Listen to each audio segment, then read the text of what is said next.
story of the loaves and the fishes is a very personal one to me. As a matter of fact, I used it in my mother's eulogy because as a mother of 8 children, she certainly knew a thing or two about stretching a recipe. And she taught it to me before I was even in high school, especially if guests came over. You know, if it was meatballs you were making, add a lot more breadcrumbs. If it was tuna fish, there'd be a heck of a lot of mayonnaise. But never let it show. You know, heaven forbid the guests feel uncomfortable. Or even after you stretched it as far as you could, you would be the one to go without, and then pretend to be busy in the kitchen so nobody would notice that you weren't eating. So I can certainly relate to the apostles' anxiety of looking at this crowd of 5,000 people and going to Jesus and saying, what are we going to do? These people are hungry. We have to feed them. And then apparently this little boy offered up what he had, probably what his mother had packed for him, 3 little fishes, a loaf of bread. And I think about that little boy of just how innocent and kind and generous, you know, children can be. Here, I'll share what I have. And I try to look at this in many different ways, you know, because you try to understand these things. It's a miracle, they say, but I like to try to pick things apart and figure it out. So part of me thought, well, maybe it was like stone soup. You know, maybe when somebody saw, well, if this kid is giving up his lunch, well, then I have a pita in my back pocket, or I have this, and I'll, you know, it inspired others to share what they had, and maybe that was part of the miracle. And then I also think of 5,000 into 3 loaves. You know, 5,000 divided by 3 loaves, I mean, it must be a minuscule flake of fish that everybody would get. So I'm trying to wrap my mind around this. And I thought back to when Donna Donat and I used to do the Carver Center. And we would definitely feel that anxiety because we never knew how many people were going to show up. It could be 40, it could be 60, it could be 120. And we always had to be prepared. So to relieve our stress as we were getting ready to feed these unknown numbers of people, we used to do this routine we called the Grumpy Apostles, where we imagined ourselves to be the apostles at the loaves and fishes day. And we'd say things like, hey, that person over there took 2 fishes. They shouldn't take 2, they should only take 1. Or, no, ma'am, we don't have any chicken today. It's only fish and bread.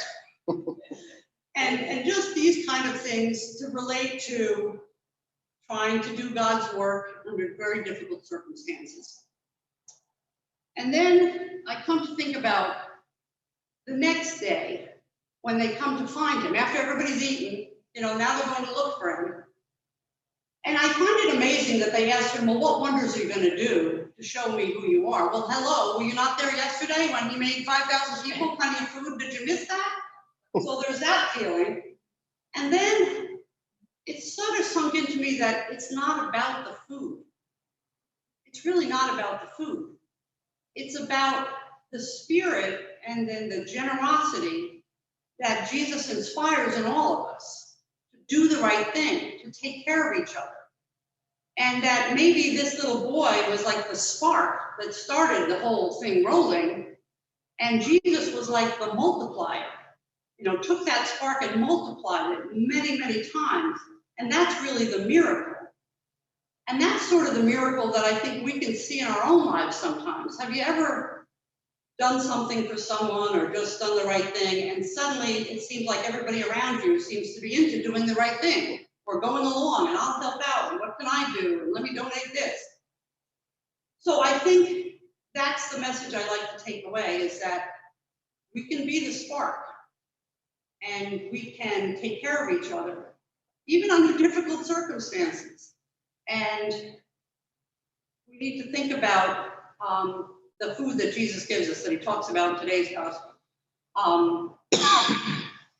One of the things that I liked from the sermon they had prepared for today, which I chose not to really use, but it had a good statement. It said, you know, a lot of people like to eat out.